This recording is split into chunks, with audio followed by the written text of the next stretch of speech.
The ocean has always been humanity's greatest mirror, calm when we are calm, violent when we are arrogant, and silent when it chooses to hide the truth. For centuries, ships have crossed its vast blue emptiness carrying explorers, soldiers, traders, and dreamers. Most journeys ended with stories of survival, discovery, or loss. But a few voyages ended with something far more disturbing: questions with no answers.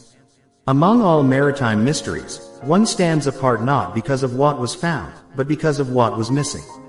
No survivors, no clear cause, no official explanation, only silence. This is the story of a ship that spoke once, and then never again. In June 1947, less than 2 years after the end of World War II, the world was still licking its wounds. The oceans of Southeast Asia were crowded with merchant vessels transporting chemicals, weapons remnants, and industrial cargo left behind by the war. Trade routes through the Strait of Malacca were busy once more, but the sea itself was still dangerous, littered with mines, wreckage, and secrets no one wanted to acknowledge. It was in these waters, somewhere between Sumatra and the Malay Peninsula, that a message appeared on multiple radio receivers. A message so strange, so chilling, that even experienced radio operators froze as they listened. The transmission was short, broken, and sent in Morse code. It did not follow standard distress formats. There was no ship identification at first. No clear explanation of danger.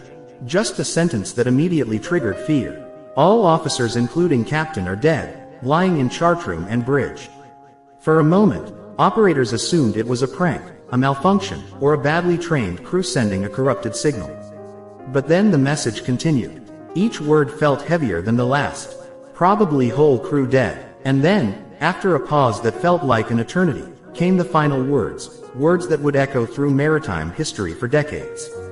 I die. The signal ended. No static, no follow-up, just silence. The ship finally identified itself as the SS Ourang Medan, a Dutch-registered cargo vessel operating in the Dutch East Indies, present-day Indonesia.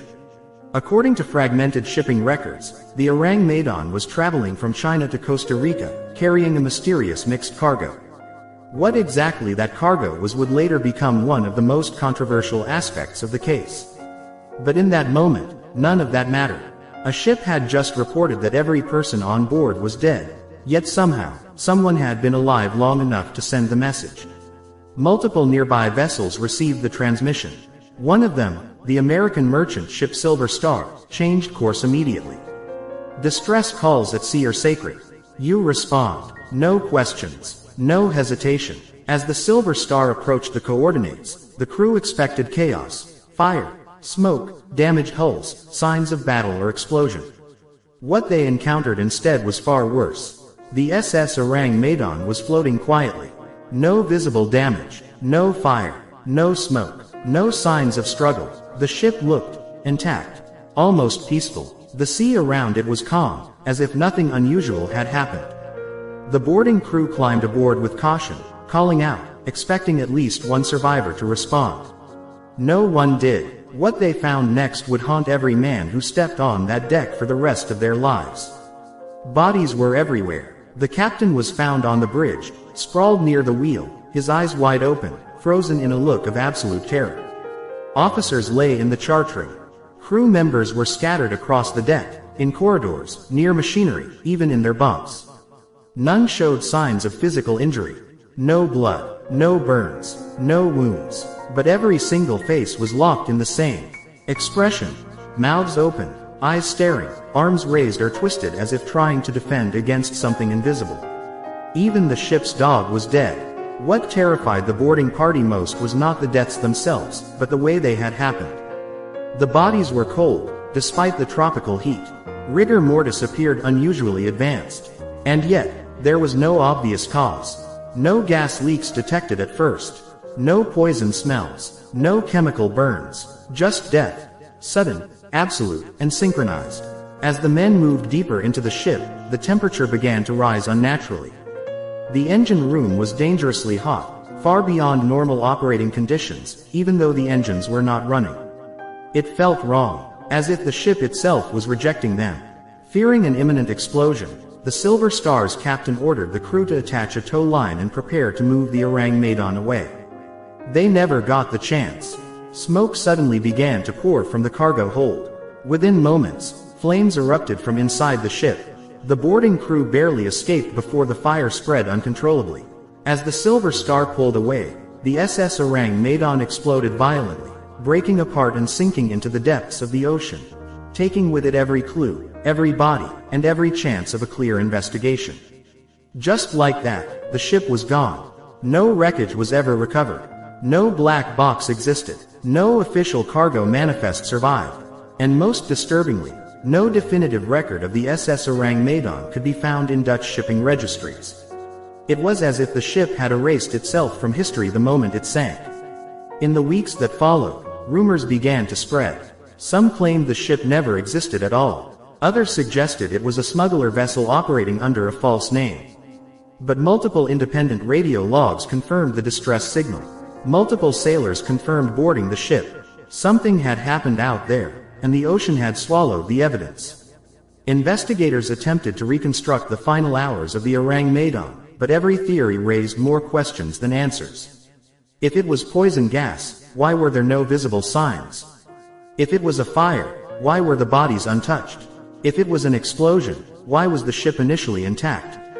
And above all, who sent the final message, and how did they live long enough to do it? Some historians later suggested that the ship was carrying potassium cyanide and nitroglycerin, illegally transported after the war. Cyanide gas can kill rapidly, causing victims to freeze in positions of panic. Nitroglycerin is highly unstable and could explain the sudden explosion. But there was no proof. No documents. No physical samples. Only speculation. Others went further, suggesting exposure to unknown chemical weapons, secret experiments, or even paranormal forces. Sailors whispered about a death wave that moved through the ship. Some claimed electromagnetic anomalies. Others spoke of something unseen, something that left no marks but stripped life away instantly. Officially, the case was quietly buried. No full investigation was completed. No government took responsibility. No families ever received proper answers. Over time, the story faded from mainstream history, surviving only in maritime journals, sailor folklore, and classified whispers. Yet one detail refused to disappear. That final message. All officers including captain are dead. Probably whole crew dead. I died. Someone was alive. Someone saw what happened. Someone knew what killed them. And whatever it was, it terrified them so deeply that their last act on earth was to warn others, without explanation, without clarity, and without hope. 77 years later, the SS Ourang Medan remains one of the most chilling unsolved mysteries ever. Recorded at sea, a ship with no survivors, a crew frozen in fear, a disaster with no confirmed cause, and an ocean that refuses to give back the truth. When the SS Ourang Medan disappeared beneath the waves, it did more than sink a ship. It buried the evidence of one of the strangest mass deaths ever recorded at sea. But while the ocean erased the physical proof, it could not erase the questions. And among all those questions, one stood above the rest like a shadow that refused to fade. What was the Ourang Medan carrying? Cargo is the soul of a merchant ship. It explains routes, schedules, risks, and behavior. Yet in the case of the Ourang Medan, the cargo manifest was either missing, destroyed, or deliberately erased. No official Dutch shipping record lists the vessel's contents. No port authority confirmed its loading. No insurance company ever paid out a claim. It was as if the ship had been operating outside the system, unseen, undocumented, and unaccountable. That absence was not accidental. In the chaotic years following World War II, Southeast Asia became a shadow marketplace. Abandoned weapons, chemical stockpiles, and experimental materials were scattered across former Japanese and German facilities. Governments wanted them gone. Corporations wanted profit. Smugglers wanted opportunity. And ships like the Ourang Medan became the perfect solution. Quiet transports carrying dangerous cargo under false flags, destined for buyers who asked no questions. According to later investigative journalists, whispers began circulating among former naval officers that the Ourang Medan was transporting illegal chemical materials, substances so dangerous that they could not be insured, declared, or officially acknowledged. Among the most frequently mentioned were potassium cyanide, nitroglycerin, and possibly obsolete chemical warfare agents left over from wartime experiments. Potassium cyanide is lethal in terrifying ways. When exposed to moisture or heat, it releases hydrogen cyanide gas, a colorless, bitter almond-smelling vapor that kills within minutes. Victims experience panic, confusion, muscle spasms, and a sensation of suffocation even while breathing. Death often occurs suddenly, leaving bodies frozen in positions of terror. Open eyes, clenched hands, mouths frozen mid-scream. The descriptions from the Silver Star crew matched this almost perfectly. But cyanide alone could not explain everything. Nitroglycerin, on the other hand, is violently unstable. Even a small shock, temperature change, or vibration can trigger an explosion. If the Ourang Medan was carrying nitroglycerin improperly stored in the tropical heat of the Malacca Strait, it would have been a floating bomb. A leak, a chemical reaction, or even a shift in cargo could have been enough to turn the ship into an inferno. Together, these two substances formed a chilling possibility. A slow, silent mass poisoning followed by a delayed catastrophic explosion.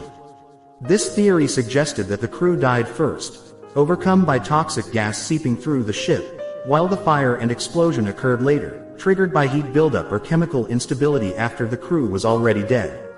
That would explain why the ship was initially intact when discovered, yet exploded shortly afterward. But this explanation raised another disturbing question. If the cause was purely chemical, why was there no official investigation? The answer may lie in politics. In 1947, the Cold War was beginning. Governments were racing to secure, destroy, or secretly study chemical weapons. A public investigation revealing illegal transport of toxic substances would have implicated corporations, military agencies, and possibly governments themselves. Silence was safer. Forgetting was easier. And so, the Ourang Medan became an inconvenience, one that quietly vanished from official records. Yet some researchers believe the truth goes even deeper. Several maritime historians noted that some versions of the distress call included an additional phrase. All officers including captain are dead, lying in chartroom and bridge. This level of detail suggested that the sender had time to move around the ship, observe the bodies, and still transmit calmly enough to describe their locations. That behavior does not align with someone rapidly dying from cyanide exposure. Cyanide kills fast, often within seconds to minutes. Victims rarely have the strength or clarity to operate a radio afterward. So who sent the message? One theory suggests the radio operator was exposed later than the rest of the crew, possibly due to better ventilation in the radio room. Another proposes that the gas release was uneven, spreading gradually through the ship. But none of these explanations fully account for the structured message, the deliberate wording, or the eerie calm implied by its delivery. And then there are the anomalies. The Silver Star crew reported something else, something that was not included in official logs but appeared later in personal testimonies. They spoke of a strange sensation while aboard the Ourang Medan, a feeling of pressure, disorientation, and unnatural stillness in the air. Some claimed electronic instruments behaved erratically. Others said compasses briefly lost alignment. While such claims were dismissed as stress-induced hallucinations, similar reports appear in other maritime incidents involving unexplained mass death. This led some researchers to propose a far more controversial explanation, an unknown environmental or electromagnetic phenomenon. Could the ship have passed through a pocket of toxic gas released from the seabed? Could underwater volcanic activity have released carbon monoxide or methane in lethal concentrations? Such events have been documented. Entire ships rendered lifeless after passing through gas clouds that displaced oxygen, suffocating crews without warning. But once again, this theory fails to explain the explosion. Unless the explosion was not the cause, but the cover. Some conspiracy researchers believe the fire was intentionally triggered, either remotely or through delayed chemical reaction, to destroy evidence before authorities arrive.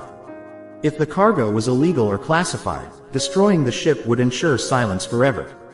No ship, no bodies, no proof, only stories. By the 1950s, maritime publications began questioning whether the SS Ourang Medan ever existed at all. Skeptics argued that the lack of official registry records proved it was fictional. But this argument ignored one critical fact. Multiple independent radio logs recorded the distress call. You cannot fake that across different ships, frequencies, and locations. The ship was real, the deaths were real, and the silence afterward was deliberate. Today, the Ourang Medan is often dismissed as a ghost story, a tale sailors tell to scare newcomers. But when examined closely, it reveals something far more unsettling. A moment in history when human ambition, secrecy, and dangerous materials collided, and the truth was quietly sunk. The ocean did not kill the crew of the Ourang Medan. Human decisions did. And yet, despite all these theories, one question remains unanswered, a question that no chemical explanation, political cover-up, or scientific model has ever fully resolved. Why did every single body look like it had seen something horrifying? Something beyond poison, something beyond fire, something that made trained sailors freeze in terror at the same exact moment.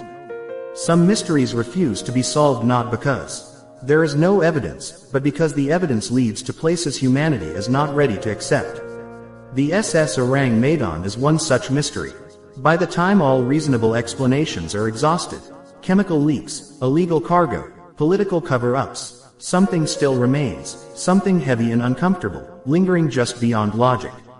It is the fear captured on the faces of the dead, a fear that science struggles to name.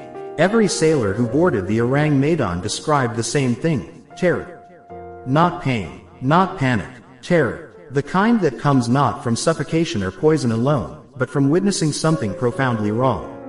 Cyanide can kill the body, but it does not explain synchronized expressions of dread across an entire crew, frozen as if time itself had stopped in that moment. This detail is what keeps the Ourang Medan alive in history. When forensic experts later analyzed similar mass death cases at sea, they noticed a pattern. Ships where crews died from gas leaks or fires showed signs of chaos: collapsed bodies, burned skin, frantic movement. The Ourang Medan showed none of this. The crew appeared halted, almost posed, as though something had passed through the ship instantly, leaving no time to run, no time to fight. This led researchers to explore one of the least discussed possibilities: environmental death zones. In rare cases, the ocean releases deadly gases from beneath the seabed. Methane, hydrogen sulfide, and carbon monoxide can erupt suddenly, forming invisible clouds that displace oxygen. When inhaled, they cause confusion, paralysis, and death within seconds. Entire crews can collapse where they stand. No struggle, no warning. Such events have been documented near volcanic regions, and the waters of Indonesia sit directly on the Pacific Ring of Fire. But again, this theory stops short. Environmental gases explain sudden death, but not fear. Which brings us to the most controversial layer of the mystery. During World War II, multiple nations experimented with psychological and neurological weapons, substances designed not just to kill, but to terrify, disorient, and paralyze.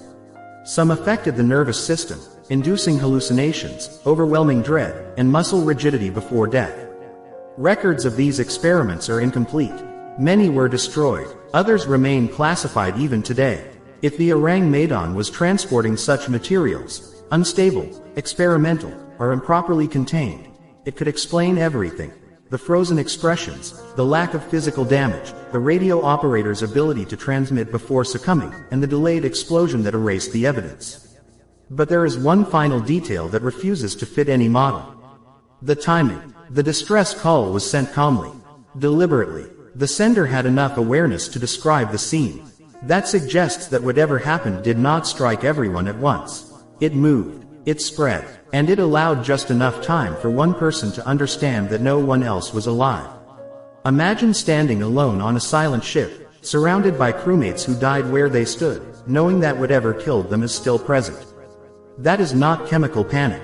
That is existential fear. And then the message ends. I die. Not, I am dying. Not, we need help. Just acceptance. This is why some historians argue that the Ourang Medan represents more than an accident. It represents a moment when human curiosity crossed into something uncontrollable. A technology, a substance, or a phenomenon that was never meant to be handled, let alone transported across open seas. After the explosion, authorities quietly closed the case. No memorial, no formal report, no lessons learned. Families of the crew received nothing. No confirmation, no remains, no closure. Officially, The SS Ourang Medan faded into obscurity. But sailors did not forget. To this day, maritime academies still mention the case in hushed tones. Radio operators still study the transcript. And ghost ship researchers still list the Ourang Medan as one of the few cases where death arrived without leaving fingerprints. 77 years later, the ocean remains silent. No wreck has ever been found. No cargo recovered. No definitive answer confirmed. And perhaps that is the most disturbing part of all. Because the SS Ourang Medan teaches us something uncomfortable, that the world is not always as understandable as we believe. That sometimes, knowledge disappears not because it cannot be found, but because it was never meant to survive. Some mysteries are unsolved, others are buried, and some are erased. The Ourang Medan is not just a ghost ship. It is a warning that even in an age of science and technology, there are still forces, human or otherwise, that can silence an entire ship without leaving a trace. And somewhere beneath the dark waters of the Malacca Strait, the truth still rests, untouched, unseen, and unanswered. The ocean remembers, even when the world chooses to forget.